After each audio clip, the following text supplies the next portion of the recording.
కీర్తనల గ్రంథము 2వ అధ్యాయము. అన్యజనులు ఏల అల్లరి రేపుచున్నారు, జనములు ఏల వ్యర్థమైన దానిని తలంచుచున్నవి. మనము వారి కట్లు తెంపుదము రండి, వారి పాశములను మన యొద్ద నుండి పారవేయుదము రండి అని చెప్పుకొనుచు, భూరాజులు యెహోవాకును ఆయన అభిషిక్తునికిని విరోధముగా నిలువబడుచున్నారు. ఏలికలు ఏకీభవించి ఆలోచన చేయుచున్నారు. ఆకాశమందు ఆసీనుడగువాడు నవ్వుచున్నాడు, ప్రభువు వారిని చూచి అపహసించుచున్నాడు. ఆయన ఉగ్రుడై వారితో పలుకును, ప్రచండ కోపము చేత వారిని తల్లడింపజేయును. నేను నా పరిశుద్ధ పర్వతమైన సియోను మీద నా రాజును ఆసీనునిగా చేసియున్నాను.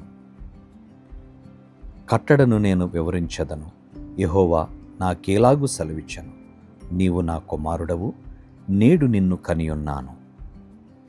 నన్ను అడుగుము, జనములను నీకు స్వాస్థ్యముగాను, భూమిని దిగంతముల వరకు సొత్తుగాను ఇచ్చెదను.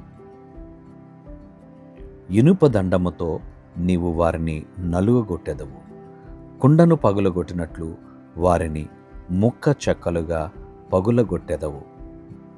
కాబట్టి రాజులారా వివేకులయ్యుండుడి, భూపతులారా బోధనుందుడి. భయభక్తులు కలిగి యెహోవాను సేవించుడి, గడగడ వణుకుచు సంతోషించుడి. ఆయన కోపము త్వరగా రగులుకొనును, కుమారుని ముద్దు పెట్టుకొనుడి, లేని ఎడల ఆయన కోపించును.